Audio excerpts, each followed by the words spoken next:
Welcome to the Birth Journeys podcast. I'm your host, Kelly Hoff, BSN RN. I am a wife, a mother of two, and a nurse specializing in the care of women and newborns.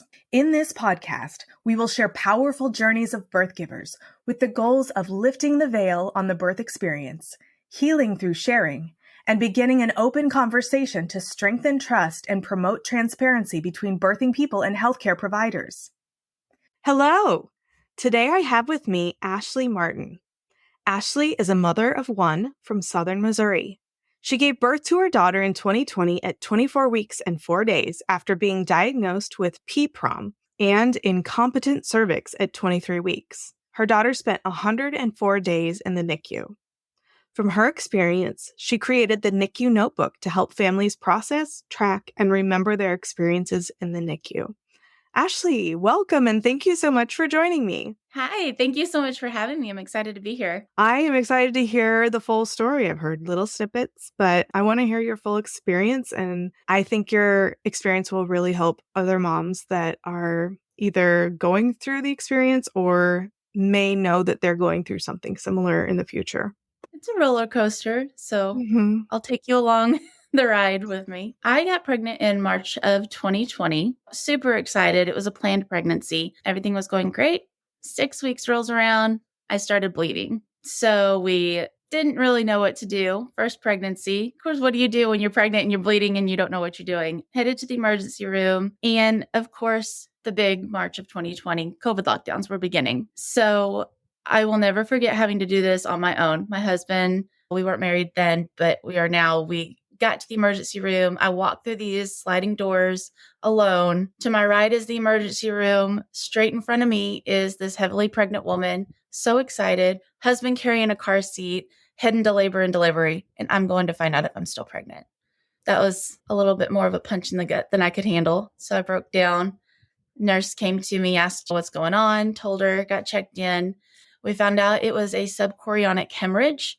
I would try to explain it to you, but I'm not exactly sure how to do it well. So still pregnant, said that the bleeding should ease up over the next few days and to contact my OB. By the time I had my first appointment with my OB in their office and had an ultrasound, this was at 11 weeks, the hemorrhage had healed. There was no sign of bleeding. We planned for a smooth ride from there. Everything was looking good. Made it through our anatomy scan, found out we were having a baby girl, started thinking of names, just the whole thing that you dream of. Then 23 weeks rolls around and I wake up that morning and I'll be honest with you, I had really bad morning sickness to the point of I would throw up and I would have to go change clothes because my bladder would let it go. So I thought my bladder's not holding on well. Throughout the day, it just happened here and there. Pregnancy, who knows what's going on? Didn't think anything of it because of the urine issue. That evening, I had fallen asleep on the couch watching TV, as one does. I woke up and it was still happening. You know what? I'm just going to call and make sure. Called my OB's after hour number, and the nurse was like, well, you need to come to labor and delivery. We need to make sure this isn't your water. I'm like, oh, I'm only 23 weeks. Okay, so we pack up and head to the hospital we plan to deliver at, which is 2.5 hours away. And I did not take a phone charger. I did not take a change of clothes. I did not take anything. I was in no way prepared for what was about to happen. I thought they were going to say, oh, first time mom, so nervous, and laugh and say, this is normal, and send us home. The doctor did a cervical check and collected the fluid and came back to the room a little bit later and said, the amniture was positive and you are 2 centimeters dilated. PPROM, which is preterm premature rupture of membranes, and incompetent cervix, which means my cervix was dilating too soon, was the official diagnosis. They did an ultrasound to check the amount of fluid and check on baby girl, and she looked good. She didn't have a care. She was still rolling around, doing her thing, licking her hand. It was so terrifying.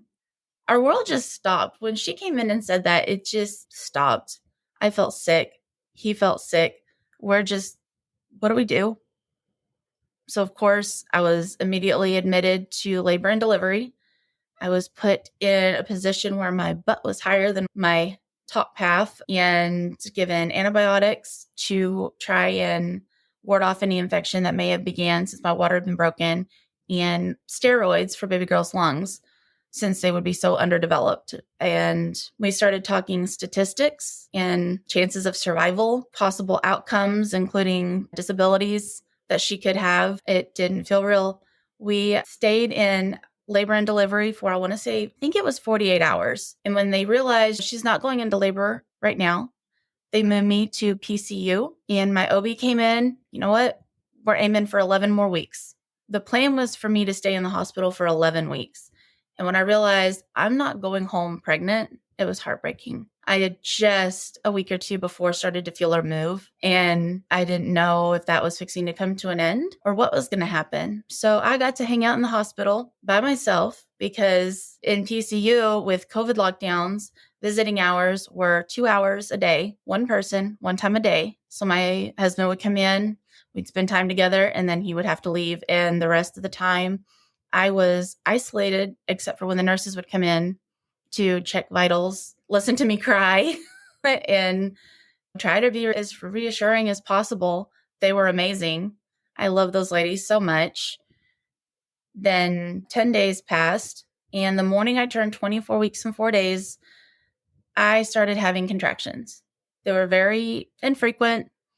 They weren't showing up too strong on the monitor, but they did let me know about 5 a.m. Hey, you're starting to show some contractions. We are keeping an eye on you. 8 a.m. I was in labor. So I was moved back to labor and delivery. 13 hours later, she was born.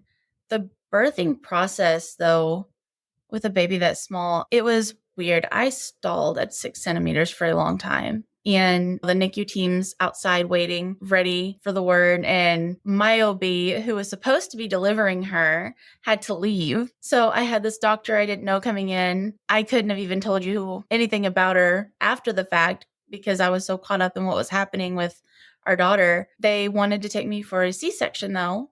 And my OB's like, no, they look fine on the monitor. She wanted a vaginal delivery. We're going to try and give her that because nothing else is going the way it should be. They said, okay, she has until 10 p.m. And if she's not born by 10 p.m., we're going for a C-section. My daughter was born at 9:41 p.m. So she really ran the show. You would think that the story would end there when you're telling about your birth, but that was just the beginning for us. They took her from me straight over to the side and started working on getting her intubated because she was in respiratory distress. They were working on me because apparently I had a little bit more bleeding than they would have liked. So with me hollering, is she okay? Is she okay? And them not responding. And my nurse coming over and giving me a shot in the thigh and the OB pulling whatever it was she was doing out. There was so much chaos. It was so hard to just not sit there and just say over and over again, is she okay? Is she okay? And the next thing I know, she's gone. All these people that had flooded in had cleared the room, and it was 2 hours before we were able to go to the NICU. So there was this limbo where we didn't know what was going on. We were just waiting for the call on, can we come see her? She wasn't okay, but just waiting for a call. So finally, after about 2 hours, we got to go down to the NICU and see our baby girl, who was 1 pound, 13 ounces, and 13 and a half inches long. And that is something you don't expect. You can hear the weight and everything, and you can try to imagine it, but when you see a baby that's barely bigger than your hand, I hate to keep saying it doesn't seem real, but it just doesn't. Let's back up a little bit. Did they tell you anything when they took her to the NICU? No. No. Okay. I knew she was alive because when they lifted her up, she looked pissed at the world and had her little fist in the air. Who else wants thicker, fuller-looking hair in just 60 days? Yes, please. Hey, moms and moms-to-be.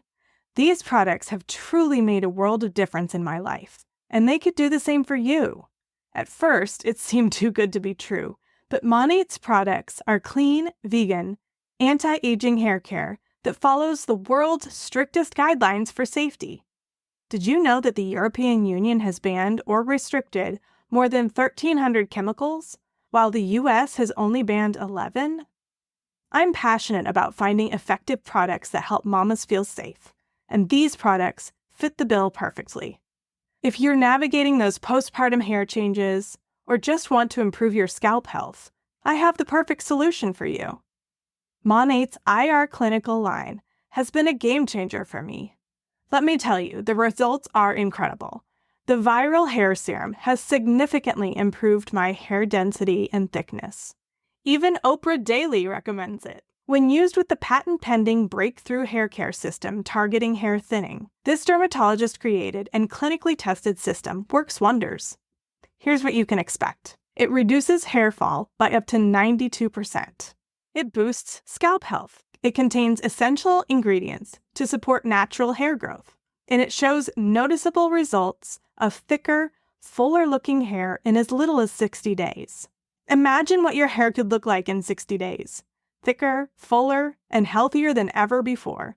If you're struggling with postpartum hair changes or just want to give your scalp the best care possible, Monate's IR Clinical line is your answer. Don't wait any longer to start your hair transformation. Message me today at birthjourneysrn@gmail.com to get started. I just know you'll love it. Let's start your hair transformation journey together. The results mentioned are based on a hair breakage study utilizing combing and brushing. The data for the IR Clinical Hair Thinning Defense Scalp Serum is derived from a study involving 39 women ages 18 to 70, which was supervised and evaluated by a dermatologist. Results regarding hair fiber diameter were determined through instrumental testing following the application of the IR Clinical Hair Thinning Defense Scalp Serum.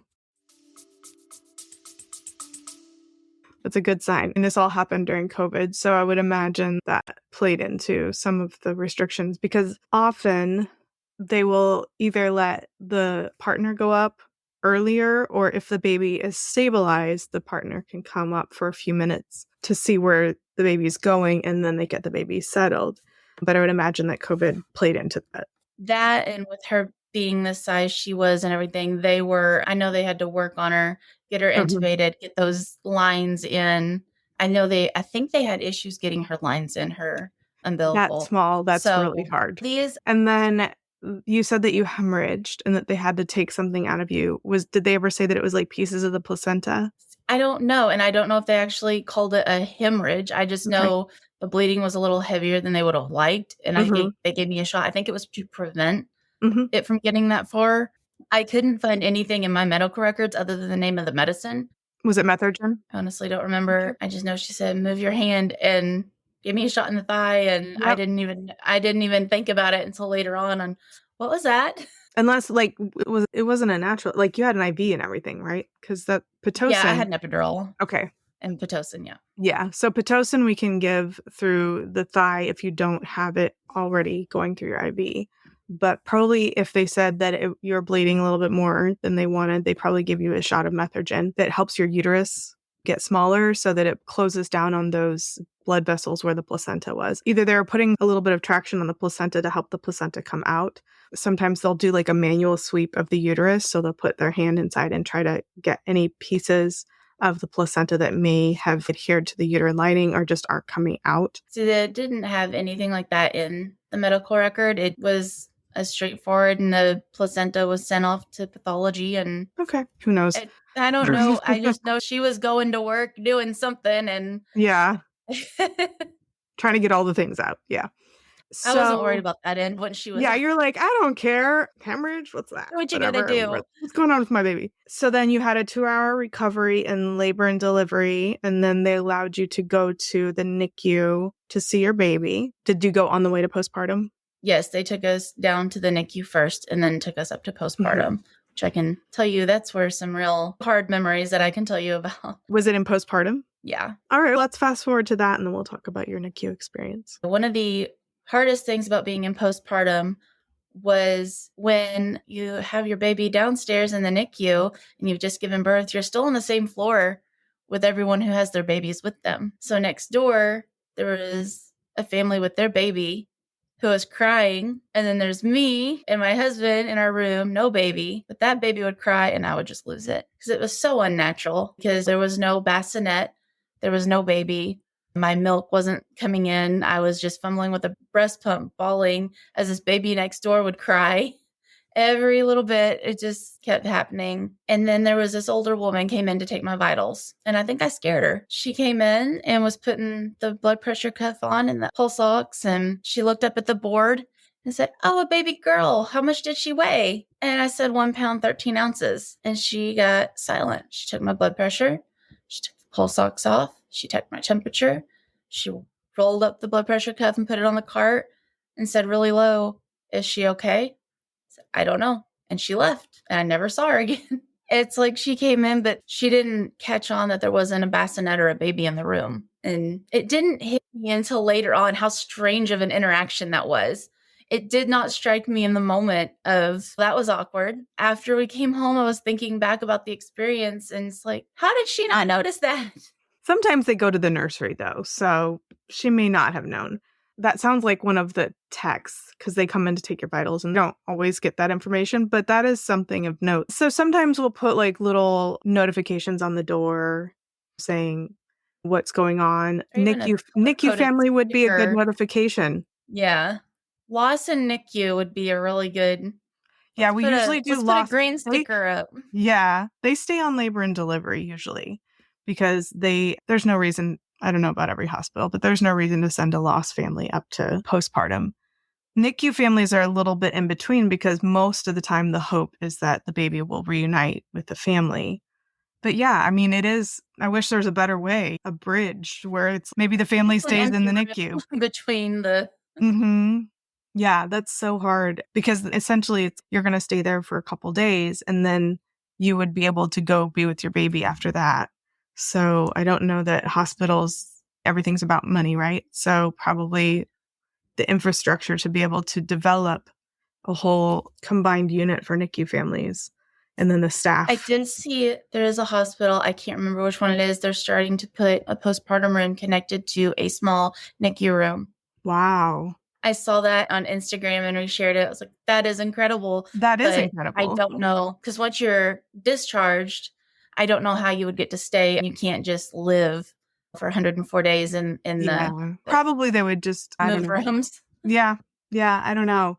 I know that I don't know how your NICU was, but at Children's Mercy in Kansas City, they have parent rooms and it's not forever, but it's like when they're transitioning to home, the parents can stay for a couple nights. We didn't have to do a room in.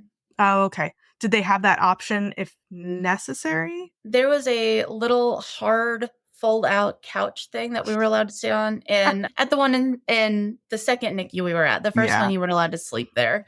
Wow. Yeah. Yeah, the room in is specifically for if you have a child that has a lot of medical needs. Then they would learn all of the things that needed to be done at home to care for them. So it's essentially they're able to be discharged, but with a lot of support. Yeah. But it's support that can be done at home and that probably is going to be done for the long term. So the parents would need to learn how to do that.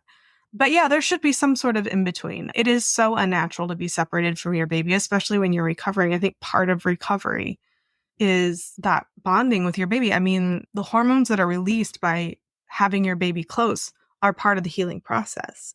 So to have your baby so far away is just so difficult. It's hard because you go through the trauma of such an extremely premature birth, and then you go through the trauma of everything you miss out on, not just like the golden hour and that first skin to skin right after birth. There's the missed maternity photos and the birth photos and the newborn photos. It's just all of it. There's so many things that you just miss out on.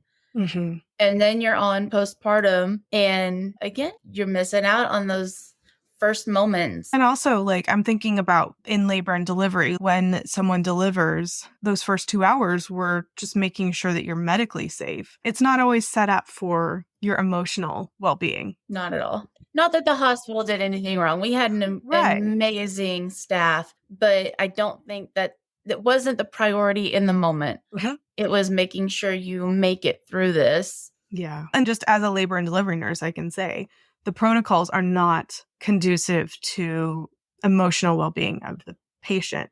the protocols are every 15 minutes. The nurse needs to check your uterus and make sure you're not bleeding and make sure that you're getting your I medication. don't like you for that. Those funnel massages are awful. I had a bruise the size of a grapefruit Oh, on my now stomach. that I can shouldn't send be you a that. picture. That I shouldn't can be, send it you a shouldn't have been picture. It that was aggressive. rough. But also, if you were bleeding, then that may have been necessary, but they're usually not that aggressive. Yes, I will. I tell them, Yeah. I'm sorry I have to be mean to you so that, It's with love. Yes.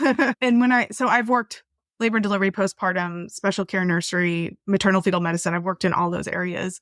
I can tell you that once I'm on postpartum, I'm not as mean. It's necessary in the first 2 hours. After that, we just make sure that you're not bleeding and we check that your uterus is where we want it to be. We're not like, and this is just an education moment, right? People get confused between fundal checks, fundal massage, and then postpartum fundal checks. The first hour, 2 hours, we do push a little harder, but fundal massage is when you're like in there digging for a while. Oh, yeah. Because you're bleeding and because your uterus is not firm. So we do a bit of vigorous pressing every 15 minutes in labor and delivery to make sure that we've gotten all of the clots and everything out in that first 2 hours. But it's nothing more than like, I will dig deep and push down and then try to push the clots out. And if everything feels fine and your lower uterine segment feels firm and the top part of your uterus and your fundus feels firm and you're not bleeding crazy, I'll hands off. Now, if we find something concerning, kind of massaging mine in postpartum. Oh, they were? It wasn't as rough, but they were still rubbing it some in postpartum.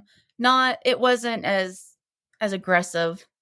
Sometimes if you can't find it, if it's super low too, or if it depends on if your uterus is anterior or like tilted, posterior, that kind of stuff. Sometimes they're harder to find. Yeah. Well, maybe it was just playing hide and seek. It might have been. Yeah. And also they might have said that she hemorrhaged a little bit, be a little more aggressive, which that's not fun. I remember them. Yes. I had 2 kids and they weren't fun. They're not at all, but necessary. And hopefully people aren't being overly aggressive. That is my hope. I know probably out there are people that are being yeah. So then what else about your postpartum experience was challenging for you? Being discharged without a baby. 100%. Yeah. Walking out of that hospital and not having a baby, no car seat, and having to watch the discharge videos that you would watch before taking home a full-term infant. The shaken baby syndrome doll and video, the car seat video, the infant CPR, having to watch those. No baby in the room, no car seat, nothing, before being discharged to go down an entire floor and go through the NICU doors, scrub in for 2 minutes to go see my less than 2-pound baby. That was a bitch. That's unfortunate when I get why it's a requirement, but I feel like we could push back that requirement if your baby's not going home with you. Like we had to watch it in the NICU too. I get that. So like, why are we doing it twice? Salt in a wound. Yeah. And like the shaken baby one, so inappropriate if you have a baby in the NICU. Like you've got trauma and now we're talking about traumatizing a baby. Probably too soon. Can we not? Because we had to go through all these little modules and that's awful. But again, I think it was just part of protocol and they weren't thinking of the situation and taking into account what was going on. It was just like, okay, time for the videos. Okay, time to send her home. Here's your discharge paperwork. And I don't think the nurses have all watched the videos necessarily. I know that I haven't seen the videos at some of the hospitals I worked at. I remember when I first became a nurse in orientation, we had to watch the videos. But if you've been working in a hospital for 20 years, that was a long time ago. We don't remember what's in the videos. So that is definitely something for hospitals to think about. Did you give them any feedback on that? Honestly, it's another one of those things that it sucked in the moment and we went through it. And later on, it's like, why would you do that to us? It wasn't even something I considered. I'd love to tell them now because something I'm really passionate about now is more NICU-informed prenatal care and consideration on postpartum. So I'd love to give them feedback on that now, but it wasn't something in the moment that I was even cared about. It's over. It's done. Let's get downstairs. Yeah. I bet you if you called that hospital and asked to talk to the clinical director of postpartum and just said, I had a wonderful experience at your hospital. I just wanted to give you a little bit of feedback about what would have made it better for us. Because it's just part of the system, right? It wasn't any one person that did anything. You're not saying you guys suck. You're just saying, let's talk about how you might be able to make this better for NICU families. Let's consider this. Sensitive care. Yeah, because honestly, they're always looking for feedback because the way that the reviews go at the hospital, you have to achieve a certain percentage of, I would definitely recommend this hospital. It's like a national thing. I think it's like the HCAHPS or something like that. Most nurses find it highly annoying. But it is what it is. And you have to get like a certain percentage of absolutely would recommend. And if they're not getting that from NICU families, they probably would love to know why. Because that's a small thing that they could improve to make their NICU families' lives a lot easier. Those things stick out to me, and we're almost 4 years out. Yeah. From her being born. The end of August will be 4 years from this happening, and it still sits in my mind very fresh. So yeah, it would be worth. And I'm just imagining we have a folder with a checklist on it, and it has the patient gone through all of these things in order to qualify for discharge. All they would have to do is put not required for NICU families. That's it. It would be that simple of a change.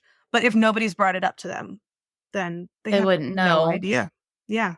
It just isn't something they consider because they're thinking about safety. They're thinking about the majority of the patients, how to make sure that nobody falls through the cracks of the information that they need. But you're not going to fall through the cracks if you're in the NICU because the NICU is going to give you that information. So let's not bombard people. You still get the information. It's just delayed. It's given when necessary. Because are you really, you probably remembered it because it was traumatizing, but is that what we're going for? And then the next time you saw the video, did that bring back those feelings? Oh, I've already seen this. Yeah. Thank you. Yes. And also, it wasn't pleasant the first time. And thanks for the reminder. But again, it's one of those things I would never hold against them because their care was above and beyond. Right. Yeah. And I think it would be completely, honestly, I think that they would appreciate it if you let them know. Especially all of those things that you're saying, like wonderful care, all of that. The only thing that was a challenge for me were these moments, like letting people know that I have a child in the NICU, to not come in and say, how much do your baby weigh? Like the common questions that most people want to share. Let's not do that with NICU baby. Just a little tweak in education. And then let's not make it required to watch the scary videos before we leave postpartum because we're already scared. You know what? I don't have a car seat with me. I haven't even bought one yet. I'm only barely halfway through my pregnancy. Your child doesn't fit in a car seat yet. No, she doesn't quite fit that 4-pounder yet. Exactly. Let's give her some time. So you said your child moved NICUs. So did she didn't stay in the NICU from the hospital you were discharged from, right? No, I was discharged 2 days after she was born. And when I was in PCU, my husband, we were trying to keep the room less cluttered so it didn't feel overwhelming. And he took some of my stuff that I was not planning on needing for a while. Oh, I don't know, my shoes. 2 days before she was born, he had to run home and grab some stuff. And we lived 2.5 hours from the hospital. And he got the call because my daughter's heart rate fell off the monitor. They couldn't find her. So they're putting oxygen on me, pulling my bed away. They were going for an emergency C-section right now, calling him. He heads back to the hospital. They got her back. She was going strong. And so he was back and stayed with me. And then when I was discharged, we realized, oh, I don't have shoes. Was there a Walmart close by? We ran in Target and picked me out a very cute pair of flip-flops that I still have. He went in and got them, did a great job, right size and everything. Amazing. And I went in to pick out a breast pump because you're supposed to be able to get that through insurance. I couldn't wait because we were being discharged. My milk never came in, but I was trying. Yeah. And I broke down in the Target aisle, just sobbing. And this woman comes running over to me and throws her arm around me. And I'm like trying not to let snot run down my face out of my mask because the mask requirements. And she goes, what's going on? And I blubbered out, daughter's in the NICU. I need a breast pump. She's hang on. And she went and grabbed her daughter who had a preemie. Wow. And she came over and helped me pick out a breast pump. And I got that and went back out and we got checked into Ronald McDonald House. We were at the first hospital where I delivered for 9 days, but my daughter was diagnosed with a large PDA. And I know you're would be familiar with that. You could probably explain it a little better than me then, the patent ductus arteriosus. Yeah. Because I am not good at explaining it. So the ductus arteriosus, and I'm not a cardiologist, and it's been a while, but if I remember correctly, ductus arteriosus is the blood vessel that connects the aorta to the pulmonary vessel from the heart. And in premature babies, it doesn't necessarily close because it's not time and they haven't had the time to develop. Sometimes, even in full term, it stays open, and then you have to give them, I think it's indomethacin or some sort of NSAID to close it. And if that doesn't work, then they need a surgery. So then I'm assuming she needed a little more help. We tried the ibuprofen. We tried Tylenol. We discussed indomethacin, but they weren't confident that it was going to work with the 2 failed and hated to keep prolonging it because she had blood in her ET tube. So they're like, let's just plan to get this taken care of. Yeah. So we were transferred to St. Louis, and it wasn't like coming up like a lot. Right. But when they would do the swipe, I don't know what you call it. I can't think of the word. When they would clean the tube or pull suctioning. There would be a suctioning. Yes. There would be a little bit of tint like this isn't the best, move things along. So we were transferred to a level 4 NICU. We were at a level 3. They transferred us to a level 4. 10 days old, I got to hold her for the first time. Wow. And it's so weird because at one point you're like, I can't hold a baby that weighs less than 2 pounds. She's intubated. She's got tubes and wires everywhere. And then at the same time, you're like, give her to me. Give me my baby. Yeah. Give me my baby. But I got to hold her. And my mind then wasn't thinking like, you have to do this in case the surgery doesn't work. It was, oh, that's my baby. It's this little moment, and you finally get that skin to skin, and she's so light. Yeah, you feel the wires and stuff laying on you, but she's so little. She just sits right between your boobs, and it's crazy. Her head was so tiny. But then the next day, they went in and her shoulder on her back by her shoulder blade, put the clamp on, and she had a little tube for a few days, and it worked. Good. After that, it's almost like an imposter syndrome because you would think having a baby born that early, we just kept waiting for the next shoe to drop. What's going to happen next? I had a subchorionic hemorrhage. My water broke at 23 weeks. I delivered at 24 and 4. She had a large PDA. What are you going to throw at us next? And it was fairly smooth. She had apneas and Brady's. Yeah. And of course, they were watching for neck, and she had to learn to eat, breathe, swallow, suck, and all the things that babies are supposed to do. But we weren't tripping over these massive events like, neck coming up or anything like that. She was on donor milk until we were able to start fortifying. And then we went from the fortified breast milk, since mine never came in, to formula, high protein, high calorie formula, and then just high calorie formula. And then she came home on 24 cal NeoSure. And then you guys, did you stay at Ronald McDonald House for that whole time? Well, thank you, COVID. Ronald McDonald House is full. So we were transferred to St. Louis. I knew nothing of St. Louis other than, hey, the Arch. And there's 2 great hospitals with NICUs. And I didn't know about the NICUs, but I knew there were 2 great children's hospitals.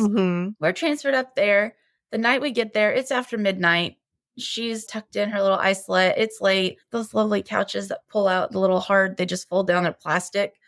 And one person can barely fit on their comfort. My husband and I slept on it that night. And I sat there and booked a hotel room for a week. We were going to be there long, but we were trying to get into Ronald McDonald House. We didn't know what we were going to do up there. So I learned where not to go to a hotel in St. Louis. Scary place. Yeah, it's fine. Luckily, through an insurance program, they partnered with someone else. Since Ronald McDonald House was at capacity for COVID, they put us in an extended stay hotel. Nice. So for the 90 some odd days that we were in St. Louis, which my husband realized the other day that we were up there for a quarter of a year in the NICU, we stayed there. We would go, I'd spend 12 hours sitting in the NICU, then go back to the hotel, sleep for a few hours, and then rinse and repeat, do it again. But if you need to know what hotel not to stay at, I'm a good girl. Just message Ashley. Message me. Areas in St. Louis you may want to stay away from. But I can tell you where to go also, because the hotel we stayed at wasn't fancy or anything, but the people were amazing. The rooms were clean. So how does one maintain income while living someplace far away. I mean, I suppose working virtually with COVID might have played into this a little bit. We were able to just arrange things to where we were able to stay up there. Because that's not always the case, or at least it wasn't for COVID. We were very lucky that we were able to make arrangements. One less thing to stress about amidst all the other stress. So you got housing taken care of, you got employment taken care of, you got your shoes, you got a breast pump, you got the surgery taken care of. Smooth sailing from there. What does that look like? Because I would imagine that it's still very far from normal. Hey there, incredible mamas and mamas-to-be. Are you looking for an online community where the magic of motherhood meets the empowerment of self-care? Then I've got just the place for you. Join my Bump and Beyond online community. At Bump and Beyond, we celebrate the journey of every bump rocker and post-birth boss. You, dear mama, deserve nothing but the best, and that's exactly what this community provides. Prepare to be pampered, cherished, and showered with all the love and support you deserve. Our mission is simple yet powerful: to be your one-stop destination for all things self-care, nurturing, and indulgence. Because let's face it, you're not just a mom, you're a fierce, unstoppable family CEO.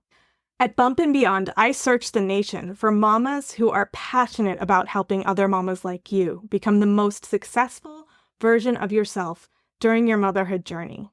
Every resource in this community is either a virtual service that you can enjoy in the comfort of your own home or a product that can be shipped right to your doorstep. And everyone in the community is passionate about helping new mamas thrive. So come on in, explore our virtual aisles, connect with like-minded individuals, and immerse yourself in a community that is always here for you. Whether you're browsing, making new friends, or simply treating yourself, know that this space is yours to return to whenever you need a dose of positivity and empowerment. Welcome to a place where you are celebrated, cherished, and honored every step of the way. Welcome to the Bump and Beyond online community, where every mom shines like the superstar she is. Join us today and let's build our motherhood village together. Go to www.facebook.com/groups/bump and beyond. That's www.facebook.com/groups/BUMP, N as in Nancy, BEYOND. You can also find the link in the show notes. Be sure to say that you heard about us on the Birth Journeys podcast. I can't wait to see you there. Very. Which, again, first baby, I had what I thought was supposed to be normal, and this was not it. Her Brady's, for some of them, did require stim. A lot of them, she was able to self-recover. As she got older, she was able to self-recover more. Watching for complications was a big part of it, and it was a lot of wait and see. We had a lot of first milestones, first outfit, and it's not what you picture. Your first outfit, you expect it to be in the hospital with your little birth announcement sign and posting it on social media, and you don't expect a preemie onesie that's like barely bigger than a water bottle, and having to shimmy it up from the bottom and get it over because she's got breathing stuff on her head. It's very different. But to us, it was just how things were done because we had nothing to compare it to. So it was unnatural, but at the same time didn't feel out of the norm because we didn't know what normal was. Right. Which is an advantage and disadvantage because I knew there were things that we were missing out on, but at the same time, I hadn't experienced them. So I didn't know what that loss felt like having had it. As I looked forward to getting to feel her move and kick and have those big painful feet in my ribs, but I don't know how it actually felt. Yeah. I can't be like, oh, I didn't get it with her, but I got it with this one because we're one and done. So that's... Yeah. Anything else from your NICU stay that stuck out that you feel like families should know about? The car seat test is going to be your nemesis. Yeah. I could go on about the car seat test. It's so aggravating. We had to do a 2-hour car seat test because we live very far away. We would have to stop every 2 hours and get out, if not more frequent. We made it down the last couple minutes and she braided. That's so annoying. The next day we had to do it again. But what's so aggravating is the car seat was just sat on a mat in the floor. It was not in a base. It was not installed in a seat. It was not at a proper recline. I like car seat safety. Yeah. Thank you. I'm big on car seat safety. Me So like too. all of these things playing into it, it's not fair. It shouldn't count against her. Yes, that drives me crazy. Get a fake seat. Go get a sample seat. I know they have them. I know they have them because Jamie Grayson, if you don't follow him on Instagram, you should. He has he's a CPST. He's got the car seat, the seat that you can install on for demos. And you can get one of those. I know you can. Well, and they didn't let you bring your own seat? We had our own seat. But not the base. We had the base. They just said, nope, just bring the seat in and we'll put her in it. And no. So a little bit about that. Nurses are not CPSTs. So if you want for car seat safety, which I'm obsessed with, I still have a 5-year-old in a car seat. My daughter was still rear facing when she was 5. I did flip my son around. Going on 4 still right. Rear facing. When my son turned 5, I finally permanently turned him around. I still have big feelings about him being turned forward, but he begged, and 3 out of 4 family members agreed, not me, that he needed to be flipped around. Also, car sickness played into it a little bit, but oh no. Yeah, both kids. It was fun. I have stories. So I worked at hospitals where there were CPSTs. And then I've worked at hospitals and mostly the hospitals where they're not children's hospitals are the ones where they don't have CPSTs or nurses that are trained to be CPSTs. And so when you're in the NICU, when you're in postpartum, the majority of the hospitals do not want the liability of the staff teaching the families how to properly use a car seat, which really creates a challenge when you're doing a car seat test. Because if the nurse doesn't know how to properly put the child in the car seat, which I see all the time, it's too loose. They're not shoulder straps. Like, do it right. Super frustrating. So hospitals maybe invest a little bit more in car seat safety. I know one of the hospitals that I work at has a car seat test structure. It's like a rolly cart where you can put the car seat in and it is at a proper incline. So that's an improvement. I just don't know if it's CPST tested or what all the stuff. So what's the name of watch those videos in postpartum. You can get a CPST there. You can do it. You have lactation consultants. You can get a CPST. The problem is it's like a carryover. So like where the CPST can't do the tests that the nurse does. So then how do you do it? And then then are they going to train all the nurses to be CPSTs? Like there's a little bit of administrative challenge but still it's important, friends. So let's get it together. The person that you follow, what is the name again for car seat? Jamie Grayson. Jamie Grayson. Okay. I will also say, if you're on Facebook and not necessarily Instagram, or you're on both and you want to plug into both, Car Seats for the Littles is Yes. I'm obsessed with them. Great resource for finding the car seat that works best for you and your family, and also helping make sure that you have a proper fit and you are safely using your car seat, and finding CPSTs in your area to make sure that somebody can physically look. Now, Car Seats for the Littles will do a visual, like if you take proper photos, the CPSTs will look and make sure that you have a proper fit, proper installation, and that all your straps and everything are at the proper place. But nothing beats having an actual CPST look at your car seat. When we got a new seat, we had our convertible seat, then we got a different one, and then I went back to the other one because I liked it better. But I wasn't as comfortable with this one. So we found the local CPST and had it checked out. Something I do want to mention since we're on the topic, not all police departments and fire stations have a CPST on staff. So please ask for a certified person. Yeah. Because anyone can say, oh yeah, I'll take a look, and have well intentions, but might not know what to look for. Exactly. And also even like the people that when they have the weekend clinics, they don't always know what they're talking about. I've like wholeheartedly disagreed with the way that the car seat was installed. And then they're like, I don't know. Look at the manual. I'm like, well, thanks for that. Yeah. Okay. I will. And so then I had Car Seats for the Littles look at it, and they fixed it for me. They were able to answer my questions because they know they have the manuals for all the different car seats. And you can also, I think Graco has, all the brands have their own hotline, and they're very helpful. Use your resources. It seems like a pain in the butt, but it really is, especially when they're tiny, really is super important to make sure that I did not watch her fight for her life.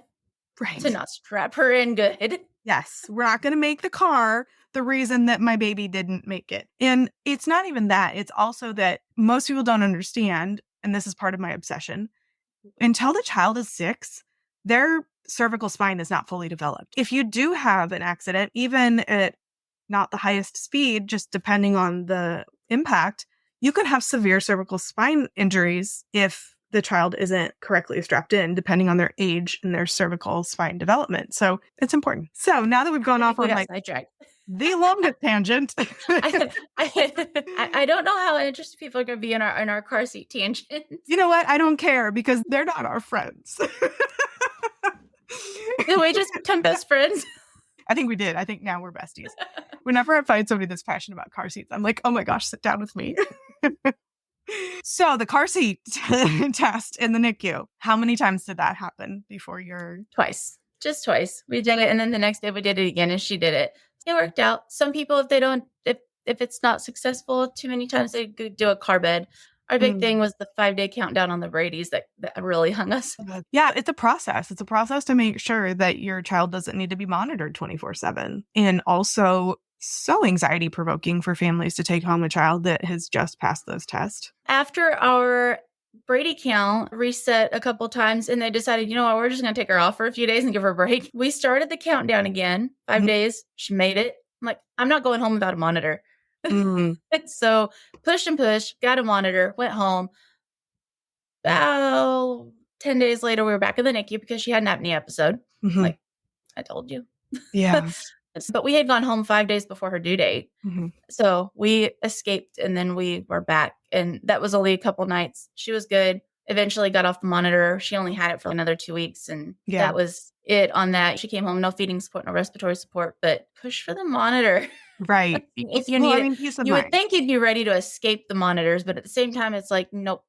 And a hospital grade monitor. They didn't give you the ones that you can buy online. I bought one of those too and checked it next to it because she had one on one foot and one on the other. But just to how did see, it fare? I was curious. Pretty good. I won't name which one because I don't want to be responsible for that. But they were pretty close. I didn't keep them both on her at the same time all the time, but I was just curious. Love-hate relationship. Very long 4.5-hour car ride home with the machine that's going every time you hit a pothole on the way home from St. Louis. Did you feel like there were a lot of false alarms at home? No. And the one she had, I was watching the monitor at the time because I was walking over to pick her up and it had started dipping and I waited to see if it was just going to come back up because she was asleep. Right. So I knew it was going to up and down. And that kept going down. You know what? I'm just going to pick her up. And she was like not interested in me, like not wake up. I'm like, okay, we got to go somewhere. So that's terrifying. We called an ambulance, rode to the helipad, took the helicopter to the hospital, that hospital ambulance back to the NICU. And wow. What did they say about that? Not much. They did viral panels and stuff. It all came back clean. She wasn't sick. It just was a freak moment, which I don't want to scare anyone. Maybe I should have said. No, I mean, I think, yes, and it can happen. It's like talking about your water breaking at 23 weeks. It's one of those things you don't want to think about, but it happened. It happened to my son. He was full term. I just watched him start passing out and turn purple. And I was like, oh, geez. She didn't turn colors. Yeah. I was like hanging over her as it was happening. I'm like, that's fixing a beep. I'm just going to. Yeah. And I don't know why it happened. I was singing to him. He was sitting in his little frog seat. And then he just started moving one leg only. And I was like, what are you doing, bud? And then his lips turned gray. And I was like, hello. And then I picked him up and I took him to the other room. And he was still getting more and more limp. And I was like, okay. So I start stimulating him. And I was like, what are you doing? And then finally he snapped out of it. I have no idea what happened. What happened was she wasn't turning colors or anything, but like I knew the monitors was going to go off. And I know since it did, maybe they're going to be like, well, will she have come back on her own? I'm like, you don't understand. I started stimming her. I stopped and it like started to go down again. So I stim her again and it stopped. And she was, I remember calling our pediatrician and yelling at him on the phone, like, wow, Dad, he's call an ambulance. We avoided sickness as much as we could because we isolated. She didn't go to a grocery store until last year, right after she turned 3. First 3 years of her life, she didn't go anywhere but doctor's office and grandma and grandpa's house. And I feel like a lot of us were like that because so my son was born, he turned a year when COVID started. And it's not like I took him out a whole lot before that because he was a baby. So I totally get that. Like this whole, I wouldn't say generation, but there's like a group of kids that are about 4 or 5 now that went through just a lot of isolation. And the desire to not let your kid get sick after everything we've been through. And also if your kid's been in the NICU, it's real. It's interesting introducing family to your baby after that experience because they were coming to the door to wave through the window. Oh, that's rough. You can't come in and breathe on it. You can't touch her, but you can stand on the other side of the glass and wave. Yeah. Was there anything we didn't cover that you wanted to talk about? I think we covered pregnancy and postpartum and NICU and car seats. Exactly. I was just about to throw that in. Shoes, yes, and monitors. My poor husband. And random apneic episodes. Something that I ask all moms that share their birth story on this podcast is, if you could go back prior to this experience at any point where you would want to meet up with yourself and have a conversation and just impart wisdom that you feel would have given you comfort or helped you through the process, what would you go back to say to yourself? I would go back to one of my early prenatal appointments and say, learn about the NICU. Don't scare yourself. Don't look up every complication that can land you there, but know their capabilities. Know what level hospital, what did they have? Before I got pregnant, I was dead set on delivering at a hospital with a NICU. Don't know why. Just said I wanted a hospital with a NICU because I knew if something happened, that's where the baby goes. Yeah. I would just learn more about the NICU and have it a part of my prenatal education. Just that this is what level, this is where they go if you don't have a NICU or if they need to be transferred. Just know your resources, but don't scare yourself. Yeah, because not everybody needs the NICU. They're there if you need them. But you don't want to go in blind either. But exactly. Yeah. Yeah. Well, Ashley, thank you so much for sharing and for creating the NICU Notebook for families. I think that is just such a wonderful resource to help process and track, which is really important if you're a NICU family, that it's important to track your child's milestones and understand where they're at and write down all that important medical information, and also have a way to go back and process that very unique memory that is a part of your child's first year if you're a NICU parent. There's a lot of little things you're not going to forget. Mm-hmm. But some of the it's very interesting to have it then and now. Yeah. Yeah, absolutely. I'm so grateful that you have a healthy baby, even though she was born at 24 weeks. That's incredible. But I think that you are able to provide wisdom and resources to families that are going through this because of your experience. I hope so. Yeah. Thank you so much. I am going to hit the stop button and hopefully. Thank you so much for tuning into my podcast. If you enjoyed what you heard, make sure you hit that subscribe button so you don't miss out on future episodes. Don't forget to share the podcast with a friend who can benefit from the valuable insights that we share here.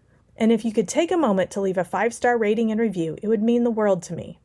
If you're ready to work one-on-one with me to embark on a transformational journey towards a confident and empowered hospital birth experience, go to kellyhoff.com/empowered and enroll in my Empowered Hospital Birth Coaching Program.